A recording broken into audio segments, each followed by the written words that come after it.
Hey, what's up, guys? This is Nate Bishop. Used to be a credentialed writer for hoopsworld.com and also worked for sportstalk.com until it was bought out by ESPN and turned into ESPN Insider. Was there from about 1999 until 2006, and I was credentialed with the Blazers from 2003 until 2006. So used to be in the mix, not so much anymore. Went back to school, did all that, working in a completely different field now, but wanted to come out of retirement uh, quickly just to comment a little bit on the Damian Lillard situation. Um, it's been a long time since I've been there. Haven't been to a game in a while either, but just from what we've seen from Dame, I know we've seen a lot of Heat fans and media kind of threaten. Specifically, I read something recently or heard something from Aaron Fentress of the Oregonian saying that it could get nasty if the Blazers don't trade him right away. Um, you know, maybe sit out for part of the year or lose money because he's not going to show up. I don't believe that at all. That's not the kind of person that Damian Lillard is. That's not that's not in his nature. The guy is There's been a lot of stories over the years about him being frugal, not being willing to leave money on the table. Um, I think there was a story about him sharing Netflix passwords. So I don't believe that he's going to leave, $50 million, whatever he's making next year, on the table just because the Blazers don't immediately send him to the Miami Heat. I think that's ridiculous. He made fun of Henry Abbott quite a bit with CJ McCollum when there were rumors a couple years ago about him potentially sitting out or leaving money on the table. So that's just not likely. I don't believe it at all. Um, I don't think the Blazers are going to wait until the trade deadline to move him. I don't think this is a Kevin Durant situation. I think the team is anxious to turn the page. Like I think they definitely want to get the best return that they can for Dame, but at the same time, they've got Scoot. They want to start over. They want to get this rebuild underway. They're excited about Scoot and Shaden Sharp, and why would they want to have Damian Lillard still on the team when training camp starts? Like that would just be a nightmare. It was already bad enough that Scoot had to answer questions about Dame on draft night, which I mean that really sucks. You're a 19-year-old kid, you just got drafted into the NBA. You're the third overall pick. Like that's your big night, man. Like that you're excited about it. And here you've got the first question is reporters asking you about Damian Lillard. That really sucks. Like I mean that'd be like getting married and then having somebody come up and ask you about your brand new wife's ex. Like that's not really something that you're looking forward to as a new NBA player. So I really don't think that they're gonna wait until even the trade deadline. And this might drag on for a couple of months. Um, but I would be extremely surprised if he's still here when training camp comes around. When whatever that is, September. I think preseason usually is in October. So yeah, I think Dame will be gone at the latest in August. Um, but I've been really compelled to speak up. I know that Joe Cronin has caught a lot of heat, um, really since he took over, for bad trades, bad free agent signings. I know a lot of people were not happy with the Norman Powell trade. It definitely did not seem like a great trade at the time, and I'm still not really thrilled with it because you could tell that it was a cost cutting trade. The part really didn't understand was that they made the trade a week before the deadline, and I thought that that was really a bad decision. Getting rid of Robert Covington, whatever, dude was a free agent after that year. It's like who cares? What value did he really have? Um, but Norman Powell was on a decent contract. He's a productive player. He wasn't really that old, so it really seemed like a stupid trade. But Joe Cronin was a rookie GM. He was still an interim GM at that point. I think he was just doing what the ownership group told him to do. get us under the the salary cap, get us down so we're not paying the luxury tax.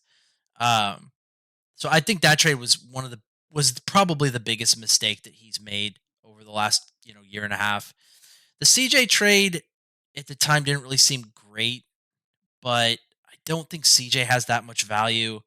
And in hindsight, they were setting it up to make the Jeremy Grant trade. They got the trade exception.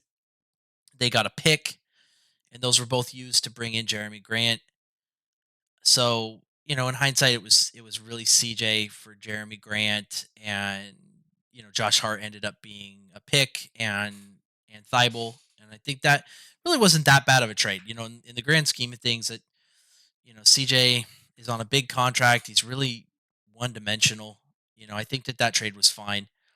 The the Gary Payton free agent signing didn't really make a lot of sense. But the thing is I think what it showed was that Joe Cronin's not afraid to admit a mistake and to get off of it. Like, that was one thing that a lot of people hated about Neil O'Shea, was that he refused to admit when he made a mistake, and he refused to remedy that mistake. And Joe Cronin, like, I mean, not even a few months later, is trading the guy for 5 second round picks. So, it wasn't really a great signing, but at the same time, I think the fact that he moved off of it so quickly is something to be commended.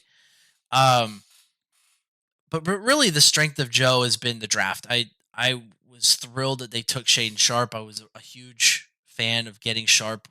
Um, I really wanted Scoot Henderson. I thought he would be a really good. I mean, he was clearly the best player on the board, arguably the second best player in the draft.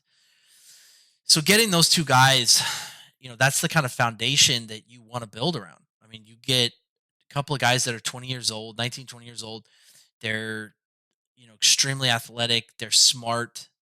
Um, I think that's the kind of players you want to build around. And so that was really where Joe, I think, has shined. And the fact that he won't just trade those picks for nothing. I mean, just take a bad deal.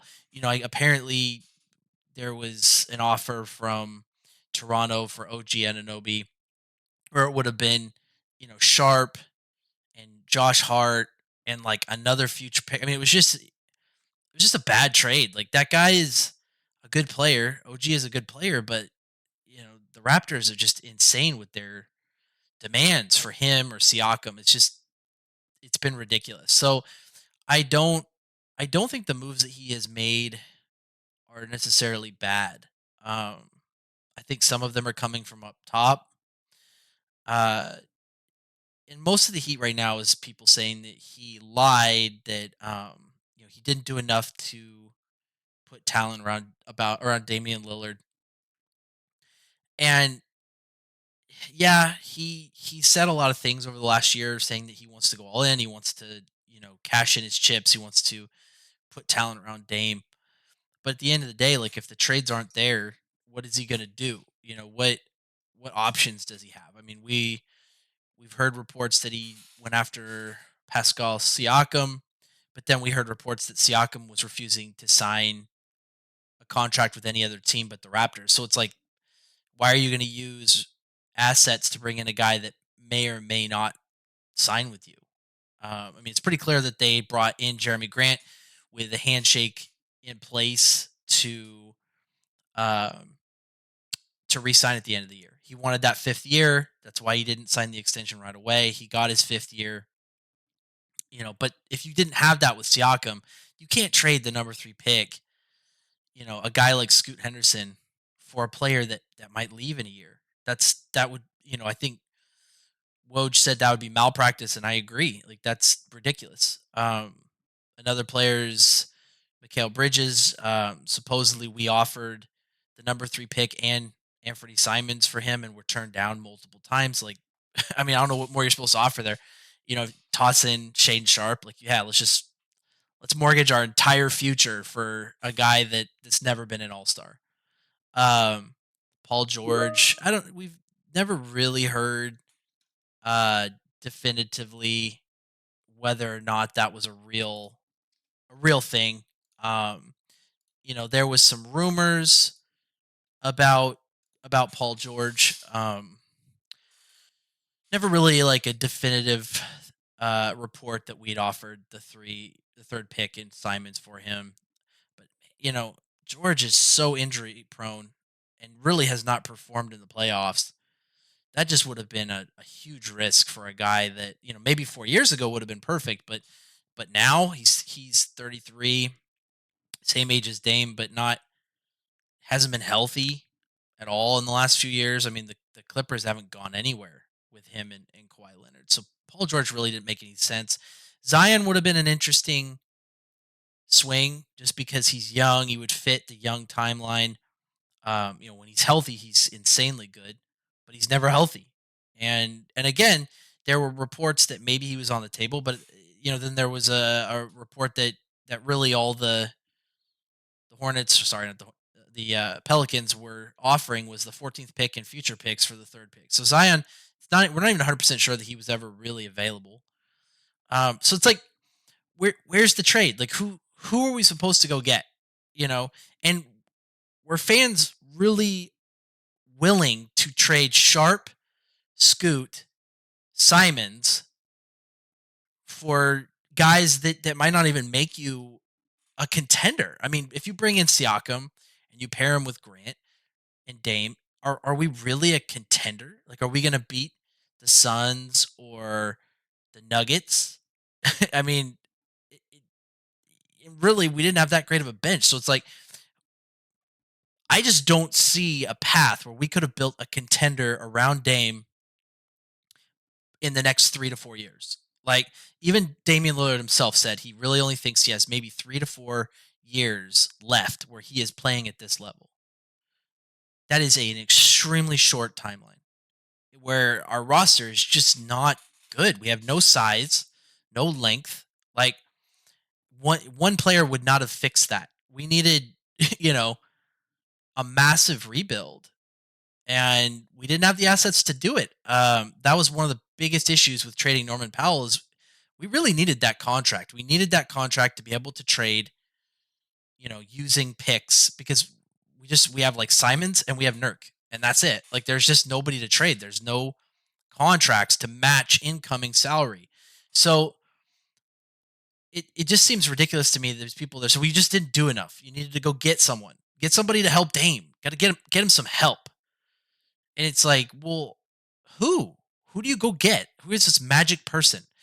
And and then this brings to the other topic where Dame just really shot us in the foot. Like, I get it, he's frustrated, but when you come out and you say I'm not going to play with another 19-year-old rookie, that diminishes the value of that pick. Like, you're telling the teams around the NBA that we have to trade that pick or we're losing Damian Lillard. So why would they come out and make us a fair offer for the number 3 pick when they know that we are now in a either or situation? And a few different sources that I trust have said that really the only offers that we got for the pick were crap. They were lowball offers, and one of the only concrete ones I'd really heard about was Carl Anthony Towns. Like, was Carl Anthony Towns worth the number 3 pick and Simons? Like, I don't think so. So Lillard, while he was saying that he wanted to stay in Portland and he wanted to be a part of this team, he went out and he killed our our leverage. And I don't know how many of you have bought houses before or cars or negotiated a salary for a job, but I suspect a lot of the younger fans have never done some of those larger purchases in their life. But when you go to buy a home or a car, it's harder these days with homes because there's usually you're competing against a lot of other people. Um, but you walk in there and you're trying to come from a place of strength, and that's why usually you and your if you're there with your wife or whoever, you're trying to like play off each other. One person is the bad guy. They're like, oh, I don't know, I don't want to, I'm not so sure about this. You're wanting to create the illusion that you don't have to sell, like or buy, and so it's like if the other person knows that you have to now sell this item, you lose your leverage. Like if I was selling my house or if I was selling my car and the other person knows that I need that, like, let's say I have to move. I'm taking another job and I need to sell my house quickly because I can't afford to pay two mortgages. Well, if the other person knows that, they're going to leverage me. They're going to say, "Oh, you need to sell now. Like, I'll make you this offer cash right now, and we'll close, and you don't have to pay your mortgage." That's information that maybe but you don't want them to know that. You want them to think, "Oh man, I really want this house. I want to give you as much as possible for this house because I love this house." You don't want them to know that you're in a position where you have to sell it. Same thing with a car. Like, if you are selling your car because you're moving across country and you don't want to bring it with you, and you're moving in a week, like if the person knows that, like why are they going to give you top dollar unless there's multiple bidders? But if they all know that you're coming from a place of weakness, it's just tough. Like it's really difficult. When I took my most recent job, I negotiated. I got a little bit more than they were offering. But after I took the job, my manager was like, "Oh man, your skill set is so hard to find." And I was like, I really wish I would have asked for more money. It's something that you never want to let people know that you're negotiating from a place of weakness. And Dame did that like multiple times. I mean, he really came out multiple times and said he didn't want to play with another 19-year-old rookie, that he felt that we had the assets to go out and get pieces to help compete right now. So it's just he really made it difficult for Joe Cronin to do that. And everything we've heard from multiple sources, whether you believe Danny Meringue or you believe Sean Hyken or you believe, there's just been multiple different places that said, "Oh yeah, no, they made offers." I mean, the Friday before Dame asked out, they said that we went back to Toronto and offered Simons and multiple picks for OG Ananobi, and we didn't. They turned us down.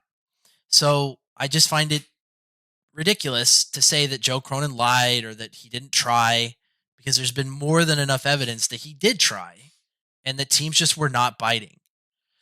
Um, the other thing that I have felt for a while now is that I think Dame it's time for Dame to go. Like I know a lot of fans don't like this idea. They wanted him to retire a Blazer, but Dame is almost 33, just like a week or two away from 33 years old. Um, and our roster is just busted. Like we don't have the pieces to contend. And the likelihood of us being able to get those pieces in the next couple years, the Lakers can do that. They can go out and they can get people quickly and they can turn things around. Um, the Nets were able to do that, when they had Durant and Irving. The Heat clearly have been able to attract players, but we Portland has never been able to attract players very well. So trying to build a contender from scratch with really just Lillard and Grant, like it's not enough. Like we needed a lot more help. And so it really made sense to say, okay, Dame's 33. Like we're not going to be able to build. Let's get some value for him, because that was really what shot us in the foot, 6 or 7 years ago. Um, LaMarcus left and we got nothing for him. We got zero value for LaMarcus Aldridge. He was an all-star and we got nothing. And then we let Wes Matthews walk away for nothing. And then we let Robin Lopez walk away for nothing. So we were pretty much just an expansion team that next year. I mean, if you go look at the roster that Lillard threw on his shoulders and carried into the playoffs in 2016, like that should have been a lottery team. That was barely a step above an expansion team. We were so bad, and somehow we were able to get in the playoffs. But you can't let assets walk away for nothing. You can't. Like it massively sets you back.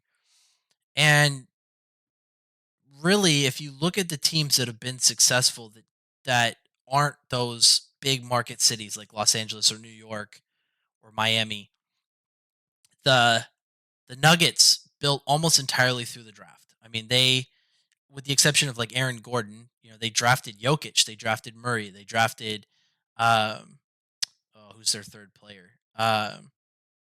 But they built this core through the draft. Um and now it's paying off. You look at the Warriors. They drafted Curry, they drafted Clay Thompson, they drafted Draymond. Like, and those guys were all on the same timeline. Uh for teams that don't attract massive superstars, like, that's the best way to build a championship is through the draft. Smart drafting. And then good pickups of, role players through free agency and drafts, but or trades. So I think it was time for Lillard to go. I mean, this was probably our last chance to get decent value for him because he's going to be 33. Uh, his contract's only going to get bigger. This was really our best shot at getting any value for him, and I think it was time for everybody to kind of realize that. And the beauty is we now have two potentially foundational pieces to build around. We have Scoot Henderson, who a lot of people have said would have been a number one pick in a lot of other drafts. We have Shaden Sharp, who I think if he had stayed a year at Kentucky, would have been a top 3 pick this year. And then whatever we can get for Lillard, I really think we have a good shot of building a team from the ground up that can play a fast, aggressive style of offense and defense.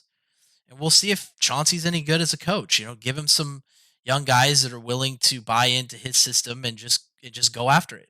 Um, so I think we're going to be waiting for a little while to hear more about Lillard, and I think that's why we haven't really seen anything in free agency because they don't even know what they're going to get for Lillard. So why would they go out and sign guys? I'm hoping they keep Thibault because he's still pretty young. His contract seems like it's going to be pretty reasonable.